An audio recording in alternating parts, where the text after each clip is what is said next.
یہ سوال ہی نہیں کہ ہم میلاد مناتے ہیں، یہ بتائیے کہ میلاد کیوں نہ منائیں؟ آپ کوئی ایویڈنس ہے ان قرآن کے اندر منع ہے؟ جواب آتا نہیں۔ احادیث مبارکہ میں منع ہے؟ جواب آتا نہیں۔ کیا صحابہ کرام رضوان اللہ تعالی علیہ مجمعین نے منع کیا؟ جواب آتا نہیں۔ بڑی عجیب غریب بات ہے کہ آپ منع کرتے ہیں۔ اچھا جناب یہ دیکھیے کہ میں بڑے سادہ الفاظ میں بتانا چاہوں گا کہ اسلام کیا ہے۔ اسلام 4 چیزوں پہ مشتمل ہے۔ حضور نے جو فرمایا وہ اسلام ہے، حضور نے جو کیا وہ اسلام ہے، اور حضور نے جس سے منع کر دیا وہ اسلام ہے، اور حضور نے جس سے منع نہیں کیا وہ بھی اسلام ہے۔ لہٰذا اگر کوئی آج کسی چیز کو منع کرتا ہے، اس کا مطلب یہ ہے کہ وہ اسلام کے منہ میں اپنی بات ڈال رہا ہے۔ اب نہ اللہ سے بھول ہوئی نہ رسول سے بھول ہوئی، قیامت تک کی ساری ناجائز چیزوں کو قرآن مجید اور احادیث نبویہ میں بڑے بڑے بورڈ لگا دیے گئے کہ these are the prohibited thing, یہ حرام ہے، یہ حرام ہے، یہ حرام ہے، بڑے بڑے بورڈ لگا دیجیے۔ اور دیکھیں طریقہ اور اصول بھی یہی ہے کہ ہر جائز چیز کا نہیں بتایا جاتا۔ مثال کے طور پر اگر آپ کو کہیں جانا ہے تو آپ نے کبھی زندگی میں بورڈ نہیں دیکھا ہوگا کہ الاؤ ہے ادھر آ جائیے، نہیں، یہ کہیں نہیں لکھا ہوگا۔ ناٹ الاؤڈ ہوگا وہاں ضرور لکھا، جہاں ناٹ الاؤڈ ہوگا، پروہیبٹڈ ایریا ہوگا، وہاں پر بورڈ لگا ہوگا کہ یہاں داخلہ منع ہے۔ لہٰذا قرآن و احادیث میں بھی بڑے بڑے بورڈ لگا دیے، یہ حرام، یہ حرام، یہ حرام۔ اور مجھے کہنے دیے ڈاکٹر صاحب، اللہ کا نبی بنیادی طور پر ہر جائز کام کروانے نہیں آتا، بالکل نہیں۔ دراصل اللہ کا نبی ہر ناجائز کام سے روکنے کے لیے آتا ہے۔ اگر جائز کام کی اگر جائز کام کروانے آتا اور جائز کی فہرست بنتی تو قرآن 30 پاروں پہ ہی 30,000 پارے بھی کم پڑ جاتے کہ یہ بھی جائز، یہ بھی جائز، یہ بھی جائز، یہ بھی فہرست، ایک پوری فہرست بن جاتی۔ کہاں تک ہم قرآن حفظ کرتے؟ لہٰذا قرآن کے اندر اللہ کو جو ناپسند چیز ہے ان کا بیان ہے، اللہ کو جو پسند ہے ان کا بیان ہے۔ ہر جائز چیز اللہ کا نبی کروانے نہیں آتا۔ اب اگر بنگلہ دیش کے لوگ رہنے والے اگر پوری زندگی اگر چاول کھاتے اور مچھلی کھاتے، ان سے یہ نہیں پوچھا جائے گا باجرے کی روٹی کیوں نہیں کھائی، تم نے گندم کیوں نہیں کھایا، تم نے فلانے نہیں کھایا، نہیں پوچھا جائے گا۔ اگر اسی طرح پاکستان کے رہنے والے مچھلی روزانہ نہ کھائے تو ان سے نہیں پوچھا جائے گا کہ یہ بھی تو اللہ کی غذا تھی، جائز تھی، تم نے یہ کیوں نہیں کھایا۔ نہیں، ہر جائز چیز اللہ کو مطلوب نہیں ہے۔ اللہ کو مطلوب یہ ہے کہ ہر ناجائز کام سے روکا جائے۔ لہٰذا اللہ کے پیارے حبیب نے قیامت تک کی ساری ناجائز چیزوں سے منع کر دیا۔ نہ اللہ سے بھول ہوئی معاذ اللہ، نہ رسول سے بھول ہوئی، دین مکمل ہو گیا۔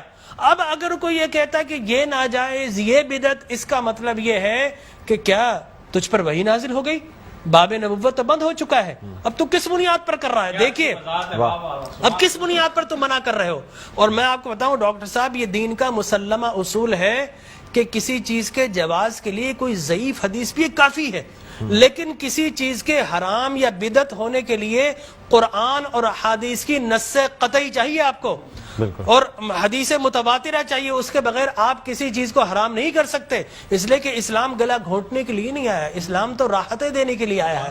لہٰذا جو ناجائز چیزیں تھی اسلام نے وہ منع کر دی 1400 سال پہلے۔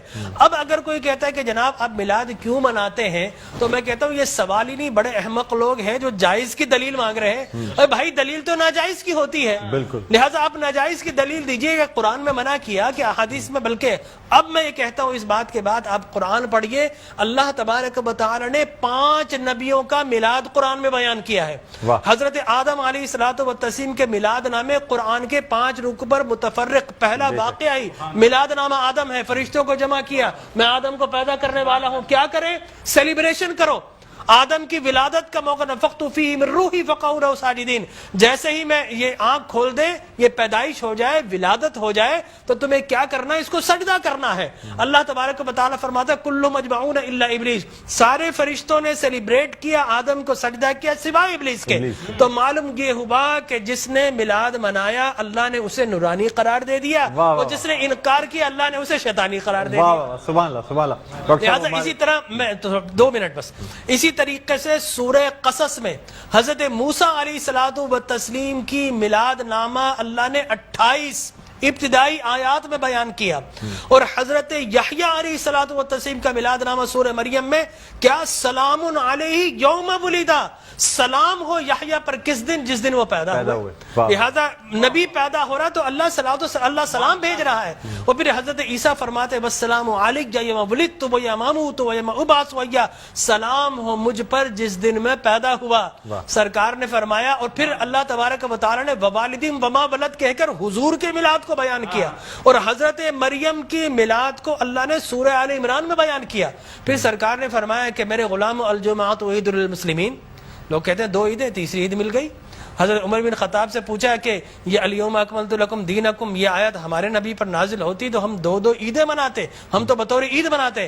حضرت عمر نے حضرت ابن عباس دونوں سے احادیث فرمایا میاں تم ایک عید کی بات کر تو ہماری تو 2 3 عیدیں تھی اس دن. وہ یوم عرفہ تھا مسلمانوں کی عید کے دن، وہ جمعۃ المبارک تھا مسلمانوں کی عید کے دن، وہ تکمیل دین کا دن تھا، وہ مسلمانوں کی عید کا دن ہے.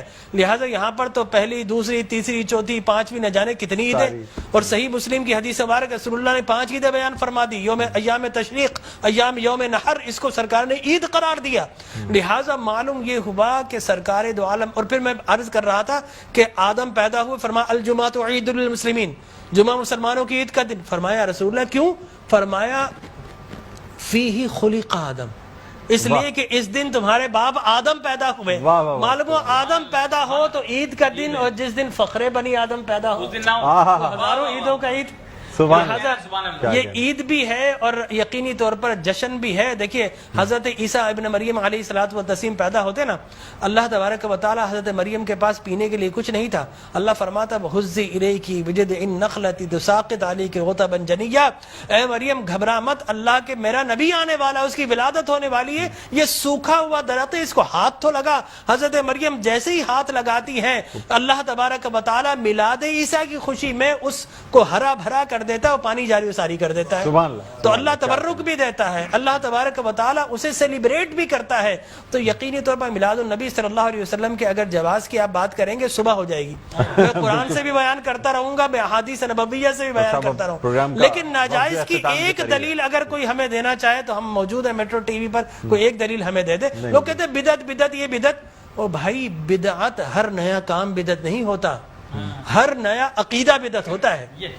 لہذا وہ سمجھے ہی نہیں، ہر نیا کام بدعت نہیں ہے. میں آپ کو ثابت کر دوں ہر نیا عقیدہ بدعت ہے. لیکن آپ شیطان نے جب جو جس چیز پہ انسان کا ہے وہ قائم ہے، ہر نیا کام، اگر ہر نیا کام بدعت ہوتا، خوشی منانا، عید منانا، اس میں تو کوئی ایسی بات انوویشن ہے اسلام کے اندر. آپ یہ دیکھیں نا حضور اکرم صلی اللہ علیہ وسلم کی وفات شریف کے بعد قرآن مجید جمع کیا بدعت، پھر اس کے بعد تراویح بدعت. وہ بخاری کے ہذہ نعمت البدع. حضرت عمر بن خطاب کے الفاظ ہے کتنی پیاری بدعت ہے کہ میں نے تراویح شروع فرما دی. تو مقصد وہ کہ بدعت اچھی بھی ہوتی ہے. صحابہ کرام بدعت حسنہ بھی ہے، بدعت مذمومہ بھی ہے. اور مذمومہ بدعت کیا؟ اچھی چیز کو مٹا دینا. اور بدعت حسنہ کیا ہے؟ کسی اچھی کام کا جاری کرنا. فرمایا من سن سنتا حسنتا فلہ اجرھا واجر من عمل بها الى یوم القیامہ. جو کسی اچھی سنت، اچھے کام کو جاری کرتا ہے، اس کے بعد قیامت تک اگر لوگ اس کام کو جاری رکھیں تو اس بگنر کو اللہ تبارک و تعالی اجر و ثواب عطا فرماتا ہے. ہماری ٹرانسلیشن کا